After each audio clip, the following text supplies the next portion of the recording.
All right, good afternoon, everyone, or good morning, depending on where you are, and welcome to today's webinar. My name is Parker, and I'm a member of the marketing team at Perry Johnson Companies, and I'll be helping to facilitate today's webinar and offer support to the speakers. Today, we're welcoming a special guest, Mel Blackmore. So with that, I'll hand it over to Mel, and we can get started. Great, thank you very much, Parker. It's a pleasure to share this information with you today. This webinar is going to be on implementing the Energy Management Standard ISO 50001. Now, the previous webinar that I did talked about everything that you need to know about Energy Management Standards ISO 50001. So I'd strongly recommend, if you haven't already listened or watched that webinar, to go back, because you'll pick up a lot of information about the standard, because today is purely about the implementation of the standard. Now, before I begin, I'll just give you a bit of background information on Blackmores and what we do. So we specialise in implementing ISO standards, and that's across risk, sustainability and quality. We've supported over 600 organisations in over 27 countries now, and the breadth and depth of standards around quality, risk and sustainability is quite extensive, and there are about 20 ISO standards that we support. There are a number in relation to environmental and sustainability management, and of course today we're focusing specifically on the energy management standard. So in terms of a few credentials about Blackmores, we're leaders in our field. We've been established now for 17 years, and we're the founder of ISOlogy, the 7 steps to implementing any ISO standard. And today's webinar is going to be providing you with some tips on implementing the 7 steps for the introduction of ISO 50001 into your business, and to help you every step of the way through to achieving certification. We're also founders of the ISO show, so there are a lot of podcasts that we've recorded in relation to energy management, ESOS and ISO 50001, along with carbon standards and environmental standards, so feel free to check that out. And delighted to say we've got a 100% success rate in helping our clients to achieve certification, and we've got a really high NPS rating, which is Net Promoter Score, that's been voted by our clients, which is wonderful. We've got a team of qualified lead auditors across various ISO standards that are available to help. And then just finally, one mention about our digital platform, the ISOlogy Hub. So the ISOlogy Hub is unique. It's the leading place for businesses to learn how to achieve ISO standards, and if they're already certified, to help to raise their game. So that could include anything from improving engagement in relation to your ISO management system, right through to improving compliance and getting leadership commitment. So resources include game plans, coffee break training, live Q&As, and various processes and checklists that can be downloaded. And for the listeners today, we're actually going to be providing some of our ISO 50001 resources for free, so that it will help you to get started on your energy management journey. So more information on that will follow at the end, and we've also got a special offer for webinar listeners today as well, in relation to the ISOlogy Hub too.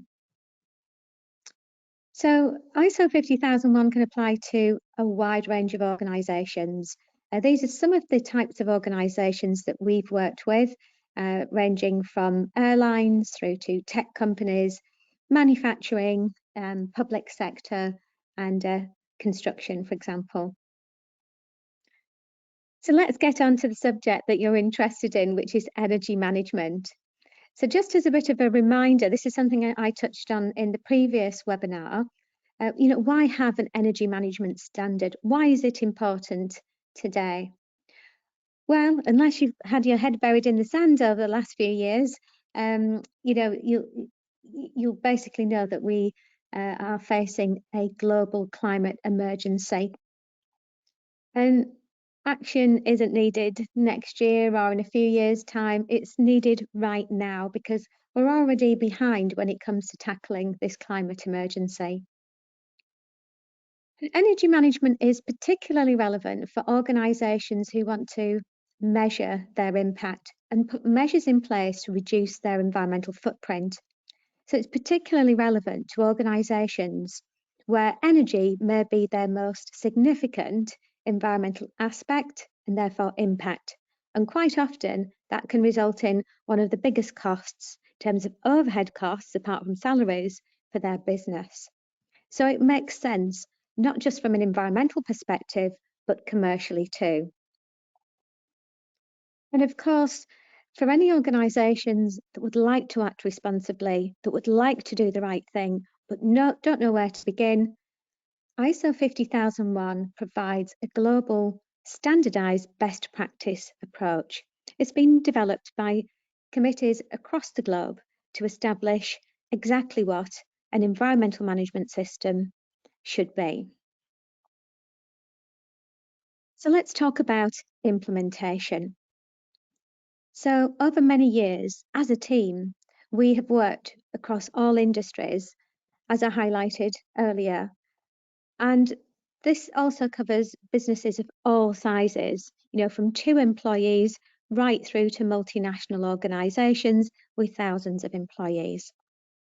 And on the previous webinar, I provided some case studies of a number of organisations that had implemented ISO 50001, and we were reporting on the tangible results that had been derived.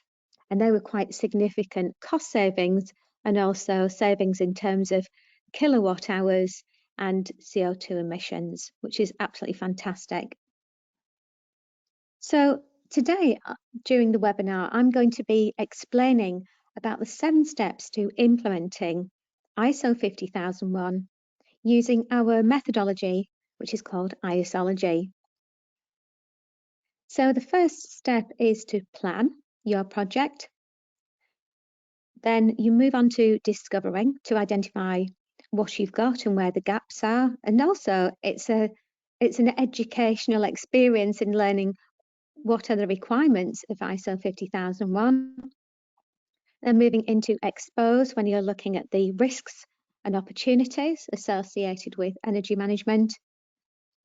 And then of course it's the creation stage. So this is where you create the policies and procedures and the controls that you need in order to be able to monitor and manage your energy management. And then of course launch. So launch is where you need to communicate your energy management system effectively, both internally and externally. And then of course, there isn't much point in having an energy management system if you haven't got good engagement. So I'm going to be explaining about the tools and techniques that you'll need to encourage engagement and to be able to evidence that when it comes to the assessment. And then finally, review. That's the very last stage where you will be reviewing the performance of your energy management system. So I'm just going to break down each of these stages in a bit more detail to provide you with some real action points on where to go next. Another thing that we can also provide is an ISO standards blueprint, which details the 7 steps, and it acts as a bit of a workbook for you to be able to go through and use it as a checklist to verify where you're at in each of these 7 stages. So we can also provide that to attendees of the webinar today. So let's break down those 7 steps in a bit more detail. So first of all, we'll dive into the planning stage. So before any project, any change within an organisation, you need to plan. So at this stage, you will be identifying what the scope of your energy management system is. Is it for the entire organisation? Is it just for certain locations or countries? Certain activities? The choice is yours, but the scope will be detailed within your energy management system and also on your certificate So it is an important consideration. It can also affect the timescales for your project too. So if you are a large organisation, you only have a minimal time frame to implement it, let's say because of ESOS and regulatory requirements, which I'll come on to later on, then you may only have a short window of opportunity to implement ISO 50001. So there are various considerations when you're looking at scope, which will have an impact on the overall cost and time frame for implementation and certification. And we'd be more than happy to discuss the scope of your project with you at any time following the webinar. So in terms of timescales, we often get asked, how long does it take to implement ISO 50001? Well, we have implemented this standard within 3 months. That's because the organisation already had ISO 14001 in place and they were ready to go. They had the time and availability to commit to the project, which was fantastic. Some organisations may take up to 12 months or even 18 months if it's a much larger organisation over multiple countries. But ordinarily, you can achieve 50001, including all 7 steps right through to certification within 6 months. Leadership commitment. Now, this is key. For those of you that are familiar with other ISO standards, you know that leadership commitment is an integral part of any ISO standard. Resources. So it's beneficial to identify who your energy management champions will be within the business. Okay, so you may already have some people within the company that are doing the energy monitoring. You might have somebody in finance that can provide assistance with the data, somebody that manages travel, somebody that manages the facilities, somebody that might manage logistics, purchasing. It all depends on your business really and your activities. But ultimately, these people are key to bringing together the information that you need. And of course, you need to choose the certification body. So I'm sure that Perry Johnson will be more than happy to receive any inquiries if you'd like to get a quote for the stage 1 and stage 2 assessment. And then of course, the certificate will be valid for 3 years. So there will be an ongoing annual surveillance audit as well. Stage 2 is the discover stage.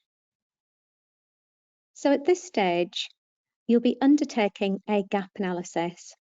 And the purpose of this is to discover how your business currently meets the requirement of ISO 50001. So you would be identifying all of the key strengths and then identifying where you may be partially compliant. So let's say you have got a policy in place, but it doesn't quite meet the requirements of an energy management policy. So that means that that'll be a partial compliance. And then there will, of course, be gaps. And that's the whole point of doing a gap analysis. So don't worry about the gaps. This is a learning experience. This is where you'll find out a little bit more about what the requirements of a best practice energy management system looks like. And this ultimately provides you with a very clear action plan that helps you to provide a roadmap for success to implementing ISO 50001. So now that you've done your planning and you've got your gap analysis report, the next stage is to identify the risks and opportunities.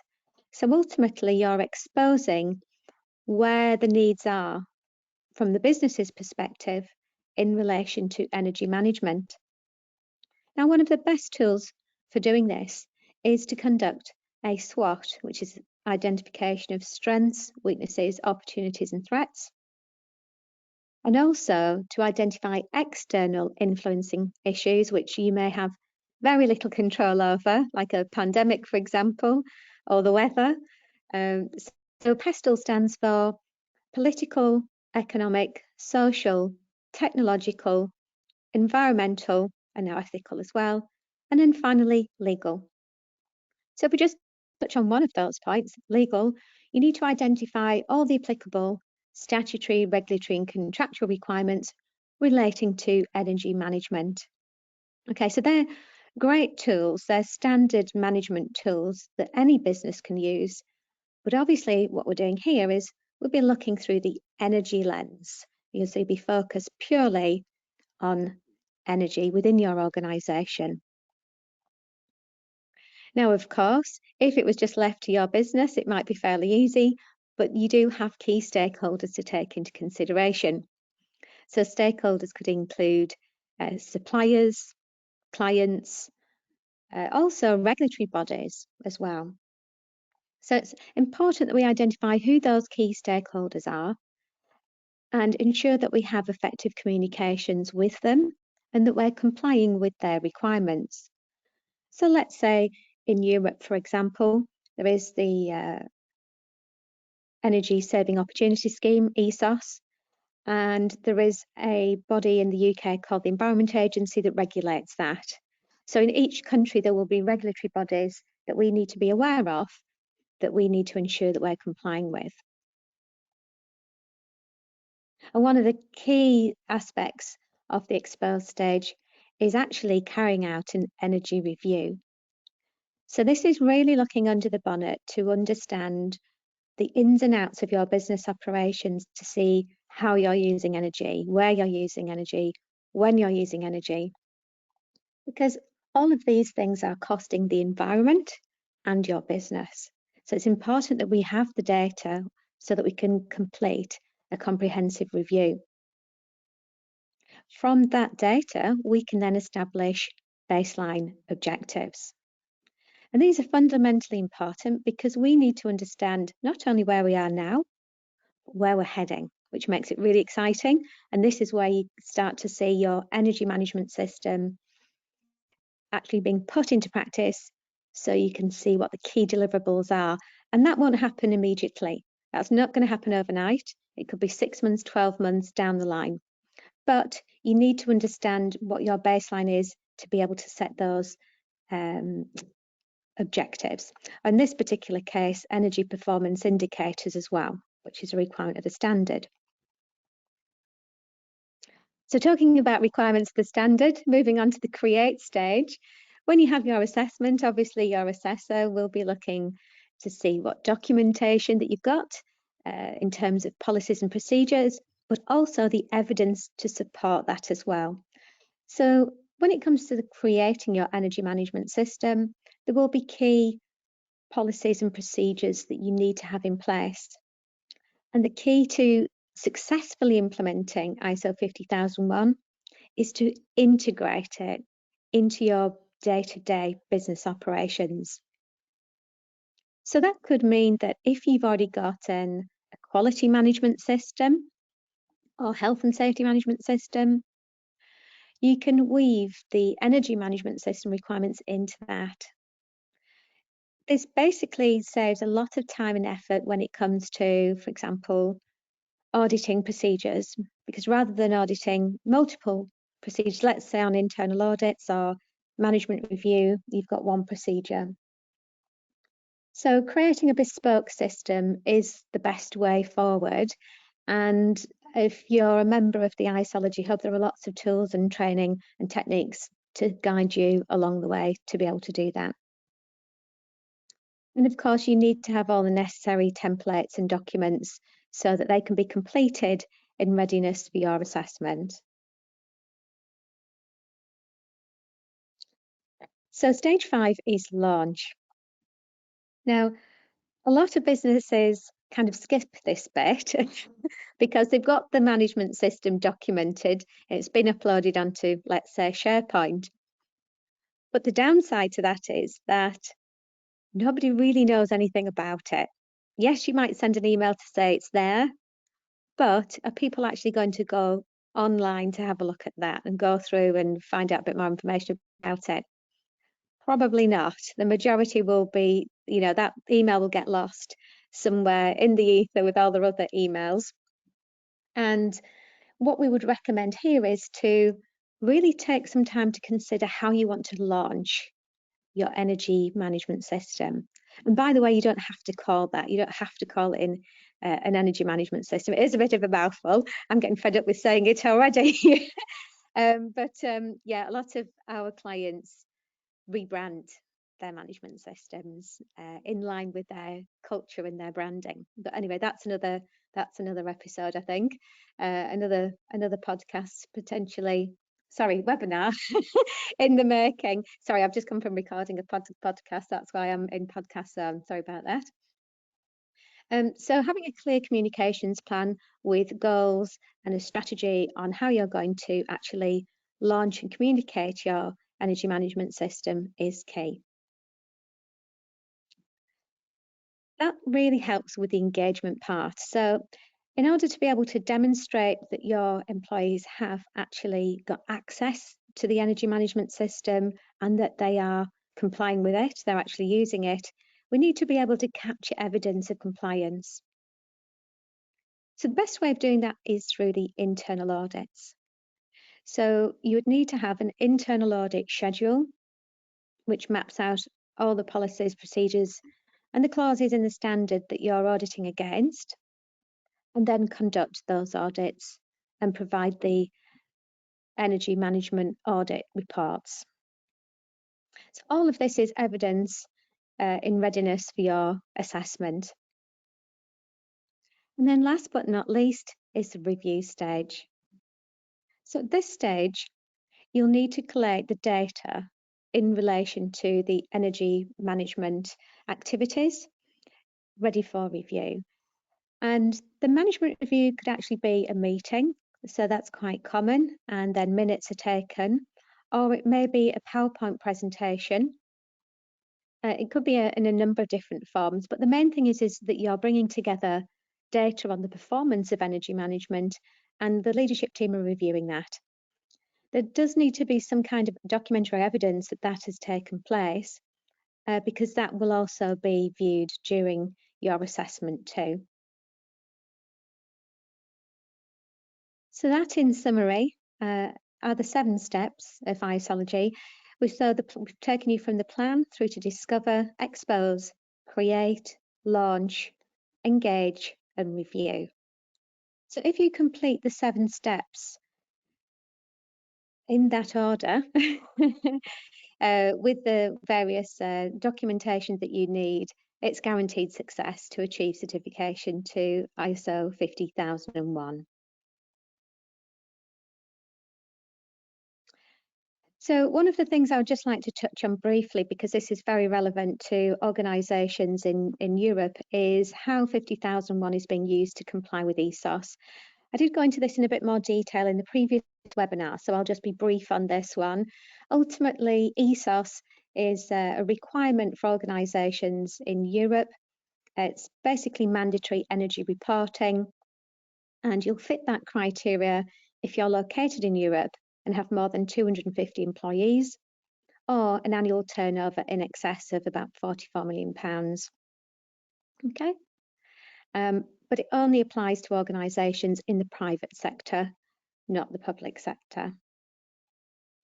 So what's the difference in terms of routes to compliance? Well, the ESOS energy audit is quite brief, and it's something that you'd need to conduct, and there are a lot of rules around that and how that should be done. But if you implement ISO 50001, you don't need to do all of that, because ISO 50001 goes above and beyond just tick box exercise with energy audits.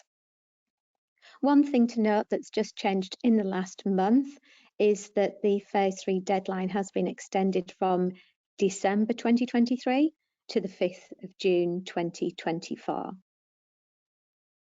So I mentioned earlier on that we have got some freebies to offer for our webinar listeners today. So this includes some content from the ISOlogy Hub. So we've got 3 really useful documents for you, which is the Energy Data Collection Plan template to help you to understand what type of data you need to collect, a questionnaire in case you need to get information from others to help you to gather that, so that could include suppliers. And we also provide an ISO 50001 document checklist, which helps you to understand what all the key mandatory requirements are from a documentation point of view. And then finally, for any of our webinar listeners that would like to sign up for the Isology Hub, we're actually going to be providing you with 6 months free access to that if you sign up for a Blackmore's 50,001 project by the 21st of August. So if you're looking to implement 50,001, I'd strongly recommend that you get in touch with us before that date so that you can get free access to all the learning resources that we've got available in the Isology Hub. So I hope you found that beneficial and it's provided you with some insight on the tools and techniques to implementing ISO 50001. My contact details are on the screen, so if you would like to book an appointment to discuss ISO 50001 with myself or one of my colleagues, then we'd be more than happy to discuss that with you. But yes, thank you very much for listening, and Parker, thank you very much for inviting me onto the webinar today. Absolutely, thank you. Sorry.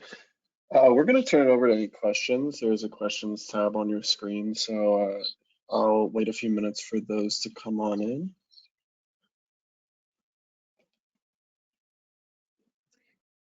One of the things I didn't mention actually, Parker, whilst we're waiting for those questions to come through, is about booking the assessment. So if you're looking to book an assessment with Perry Johnson, I definitely recommend booking at least 3 months in advance, because this year in particular is very busy in Europe because of the ESOS deadline. And that's because the ESOS requirements only come around every 4 years. So I definitely recommend getting in touch to find out about the assessment, sooner rather than later.